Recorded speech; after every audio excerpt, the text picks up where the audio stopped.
ಸಮುವೇಲನ ಮೊದಲನೆಯ ಗ್ರಂಥ ಅಧ್ಯಾಯ 1. ಎಫ್ರಾಯಿಂ ಬೆಟ್ಟದ ಪ್ರದೇಶದಲ್ಲಿ ರಾಮ ಒಂದು ಊರು. ಆ ಊರಲ್ಲಿ ಎಲ್ಕಾನ ಎಂಬ ಒಬ್ಬ ಮನುಷ್ಯನಿದ್ದ.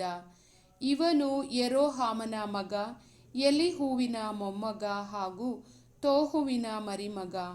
ಈ ತೋಹು ಎಂಬುವವನು ಎಫ್ರಾಯಿಮ್ಯನಾದ ಚೋಫನ ಮಗ.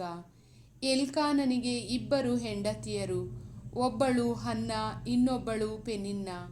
ಪೆನಿನ್ನಗೆ ಮಕ್ಕಳು ಇದ್ದರು, ಆದರೆ ಹನ್ನಳಿಗೆ ಇರಲಿಲ್ಲ. ಎಲ್ಕಾನನು ಪ್ರತಿ ವರ್ಷ ರಾಮಾದಿಂದ ಶಿಲೋವಿಗೆ ಹೋಗಿ ಸೇನಾಧೀಶ್ವರರಾದ ಸರ್ವೇಶ್ವರ ಸ್ವಾಮಿಗೆ ಬಲಿದಾನವನ್ನು ಸಮರ್ಪಿಸಿ ಆರಾಧಿಸುತ್ತಿದ್ದನು. ಅಲ್ಲಿ ಏಲಿಯನ ಮಕ್ಕಳಾದ ಹೊಫ್ನಿ, ಫಿನೆಹಾಸ ಎಂಬುವವರು ಸರ್ವೇಶ್ವರನ ಯಾಜಕರಾಗಿದ್ದರು. ಎಲ್ಕಾನನು ಬಲಿ ಅರ್ಪಿಸಿದಾಗಲೆಲ್ಲ ತನ್ನ ಹೆಂಡತಿಯಾದ ಪೆನಿನ್ನಳಿಗೂ ಆಕೆಯ ಎಲ್ಲ ಗಂಡು ಹೆಣ್ಣು ಮಕ್ಕಳಿಗೂ ಬಲಿ ಭೋಜನದ 1 ಭಾಗವನ್ನು ಕೊಡುತ್ತಿದ್ದನು. ಅವನು ಹನ್ನಳನ್ನು ಬಹಳವಾಗಿ ಪ್ರೀತಿಸುತ್ತಿದ್ದರೂ 1 ಭಾಗವನ್ನು ಮಾತ್ರ ಆಕೆಗೆ ಕೊಡುತ್ತಾ ಇದ್ದನು, ಏಕೆಂದರೆ ಸರ್ವೇಶ್ವರ ಆಕೆಗೆ ಮಕ್ಕಳನ್ನು ಕೊಟ್ಟಿರಲಿಲ್ಲ. ಇದಲ್ಲದೆ ಸರ್ವೇಶ್ವರ ನಿನ್ನನ್ನು ಬಂಜಿಯಾಗಿ ಮಾಡಿದ್ದಾರೆ ಎಂಬ ಚುಚ್ಚು ಮಾತುಗಳಿಂದ ನೋಯಿಸುತ್ತಿದ್ದಳು ಅವಳ ಸವತಿಯಾದ ಪೆನಿನ್ನಳು. ವರ್ಷವೂ ಇದು ಹಾಗೆಯೇ ನಡೆಯುತ್ತಿತ್ತು.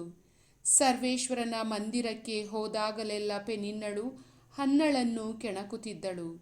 ಇದರಿಂದಾಗಿ ಒಮ್ಮೆ ಹನ್ನಳು ಊಟ ಮಾಡಲೊಲ್ಲದೆ ಅಳುತ್ತಾ ಇದ್ದಳು.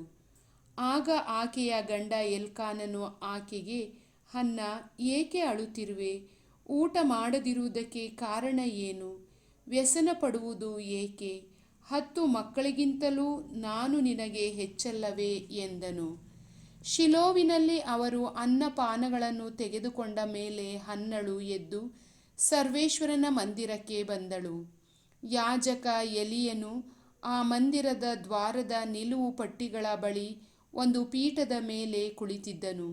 ಹನ್ನಳು ಬಹು ದುಃಖದಿಂದ ಕಣ್ಣೀರಿಡುತ್ತಾ ಸರ್ವೇಶ್ವರನಲ್ಲಿ ಹೀಗೆಂದು ಪ್ರಾರ್ಥಿಸಿದಳು. ಸರ್ವಶಕ್ತರಾದ ಸರ್ವೇಶ್ವರ, ನಿಮ್ಮ ದಾಸಿಯಾದ ನನ್ನ ದುಃಖವನ್ನು ನೀಗಿಸಿರಿ, ನನ್ನನ್ನು ಪರಾಂಬರಿಸಿರಿ. ನನ್ನನ್ನು ತಿರಸ್ಕರಿಸದೆ ಕನಿಕರಪಟ್ಟು ನನಗೊಬ್ಬ ಮಗನನ್ನು ಅನುಗ್ರಹಿಸಿ. ಅವನನ್ನು ಆ ಮರಣಾಂತರ ನಿಮಗೆ ಸಮರ್ಪಿಸುತ್ತೇನೆ. ಅವನ ತಲೆಯ ಮೇಲೆ ಕ್ಷೌರ ಕತ್ತಿಯನ್ನು ಬರಗೊಡಿಸುವುದಿಲ್ಲ ಎಂದು ಹರಕೆ ಮಾಡುತ್ತೇನೆ. ಹನ್ನಳು ಬಹಳ ಹೊತ್ತಿನವರೆಗೆ ಸರ್ವೇಶ್ವರನ ಮುಂದೆ ಪ್ರಾರ್ಥನೆ ಸಲ್ಲಿಸುತ್ತಾ ಇದ್ದಳು. ಏಲಿ ಆಕೆಯ ಬಾಯಿಯನ್ನು ಗಮನಿಸಿದನು. ಆಕೆ ಹೃದಯಂತರಾಳದಿಂದ ಪ್ರಾರ್ಥಿಸುತ್ತಾ ಇದ್ದಳು. ತುಟಿಗಳು ಅಲುಗಾಡುತ್ತಿದ್ದವು, ಶಬ್ದ ಮಾತ್ರ ಕೇಳಿಸುತ್ತಿರಲಿಲ್ಲ. ಆದುದರಿಂದ ಇವಳು ಕುಡಿದಿರಬೇಕೆಂದು ತಿಳಿದು, ನಿನ್ನ ಕುಡಿತದ ಅಮಲು ಇನ್ನೂ ಇಳಿಯಲಿಲ್ಲವೇ? ದ್ರಾಕ್ಷಾರಸದ ನಿಶೆ ನಿನ್ನನ್ನು ಬಿಟ್ಟು ಹೋಗಲಿ ಎಂದನು. ಆಕೆ, ಇಲ್ಲ ಸ್ವಾಮಿ, ನಾನು ಕುಡಿದಿಲ್ಲ. ನಾನು ಬಹಳ ದುಃಖಪೀಡಿತಳು. ದ್ರಾಕ್ಷಾರಸವನ್ನಾಗಲಿ ಬೇರೆ ಯಾವ ಮದ್ಯವನ್ನಾಗಲಿ ಕುಡಿದವಳಲ್ಲ. ನನ್ನ ಮನೋವೇದನೆಯನ್ನು ಸರ್ವೇಶ್ವರನ ಮುಂದೆ ತೋಡಿಕೊಳ್ಳುತ್ತಾ ಇದ್ದೇನೆ. ನಿಮ್ಮ ದಾಸಿಯಾದ ನನ್ನನ್ನು ಅಯೋಗ್ಯಳೆಂದು ನೆನೆಸಬೇಡಿ. ಈವರೆಗೂ ನನ್ನ ಅತಿಯಾದ ಚಿಂತೆಯನ್ನು ವ್ಯಥೆಯನ್ನು ಅರಿಕೆ ಮಾಡುತ್ತಿದ್ದೆ ಎಂದು ಹೇಳಿದಳು. ಆಗ ಏಲಿ ಆಕೆಗೆ, ಸಮಾಧಾನದಿಂದ ಹೋಗು, ಇಸ್ರಾಯೇಲಿನ ದೇವರು ನಿನ್ನ ಪ್ರಾರ್ಥನೆಯನ್ನು ಈಡೇರಿಸಲಿ ಎಂದನು. ನಿಮ್ಮ ದಾಸಿಯಾದ ನನ್ನ ಮೇಲೆ ಕರುಣೆ ಇರಲಿ ಎಂದು ಹೇಳಿ ಆಕೆ ಅಲ್ಲಿಂದ ಹೊರಟು ಹೋಗಿ ಊಟ ಮಾಡಿದಳು. ಬಳಿಕ ಅವಳ ದುಃಖ ದೂರವಾಯಿತು. ಮಾರನೆಯ ದಿನ ಬೆಳಗ್ಗೆ ಅವರೆಲ್ಲರೂ ಎದ್ದು ಸರ್ವೇಶ್ವರನನ್ನು ಆರಾಧಿಸಿ ರಾಮದಲ್ಲಿದ್ದ ತಮ್ಮ ಮನೆಗೆ ಬಂದರು. ಎಲ್ಕಾನನು ತನ್ನ ಹೆಂಡತಿಯಾದ ಹನ್ನಳನ್ನು ಕೂಡಲು ಆಕೆ ಸರ್ವೇಶ್ವರನ ಅನುಗ್ರಹದಿಂದ ಗರ್ಭಿಣಿಯಾದಳು. ದಿನ ತುಂಬಿದ ಮೇಲೆ ಒಬ್ಬ ಮಗನನ್ನು ಹೆತ್ತಳು. ನಾನು ಇವನನ್ನು ಸರ್ವೇಶ್ವರನಿಂದ ಬೇಡಿ ಪಡೆದೆ ಎಂದು ಹೇಳಿ ಆ ಮಗುವಿಗೆ ಸಮುವೇಲ ಎಂದು ಹೆಸರಿಟ್ಟಳು. ವಾಡಿಕೆಯ ಪ್ರಕಾರ ಎಲ್ಕಾನನು ಕುಟುಂಬ ಸಹಿತನಾಗಿ ಸರ್ವೇಶ್ವರನಿಗೆ ವಾರ್ಷಿಕ ಬಲಿಯನ್ನು ಅರ್ಪಿಸಲು ಹಾಗೂ ಹರಕೆಯನ್ನು ತೀರಿಸಲು ಶಿಲೋವಿಗೆ ಹೋಗಲು ಸಿದ್ಧನಾದ. ಹನ್ನಳು ಮಗುವನ್ನು ಮೊಲೆ ಬಿಡುವವರೆಗೂ ನಾನು ಬರುವುದಿಲ್ಲ. ಅವನು ಸರ್ವೇಶ್ವರನ ಸನ್ನಿಧಿಯಲ್ಲಿ ಕಾಣಿಸಿಕೊಂಡು ಬಾಳಿನುದ್ದಕ್ಕೂ ಅಲ್ಲಿಯೇ ಇರುವ ಹಾಗೆ ಆಮೇಲೆ ತೆಗೆದುಕೊಂಡು ಬರುತ್ತೇನೆ ಎಂದು ಹೇಳಿದಳು. ಗಂಡನಾದ ಎಲ್ಕಾನನು, ಹಾಗೆಯೇ ಆಗಲಿ, ನಿನಗೆ ಸರಿ ತೋರಿದಂತೆ ಮಾಡು, ಮಗು ಮೊಲೆ ಬಿಡುವವರೆಗೆ ಮನೆಯಲ್ಲೇ ಇರು, ಸರ್ವೇಶ್ವರ ನಿನ್ನ ಮಾತನ್ನು ದೃಢವಾಗಿಸಲಿ ಎಂದನು.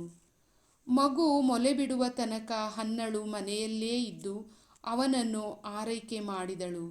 ಅನಂತರ ಆಕೆ ಮಗನನ್ನು ಶಿಲೋವಿನಲ್ಲಿದ್ದ ಸರ್ವೇಶ್ವರನ ಮಂದಿರಕ್ಕೆ ತಂದಳು.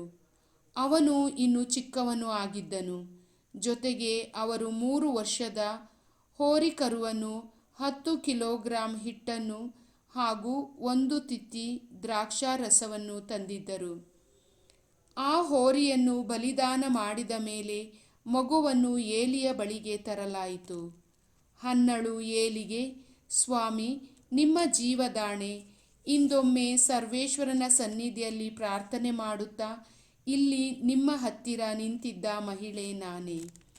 ಸರ್ವೇಶ್ವರ ನನ್ನ ಪ್ರಾರ್ಥನೆಯ ಫಲವಾಗಿ ಅನುಗ್ರಹಿಸಿದ ಮಗನು ಇವನೇ. ಇವನನ್ನು ಸರ್ವೇಶ್ವರನಿಗೆ ಸಮರ್ಪಿಸಿಬಿಟ್ಟಿದ್ದೇನೆ. ಬದುಕಿರುವ ತನಕ ಇವನು ಅವರಿಗೇ ಪ್ರತಿಷ್ಠಿತನು ಎಂದು ಹೇಳಿದಳು. ಬಳಿಕ ಅವರು ಸರ್ವೇಶ್ವರ ಸ್ವಾಮಿಯನ್ನು ಆರಾಧಿಸಿದರು. ಪ್ರಭುವಿನ ವಾಕ್ಯ.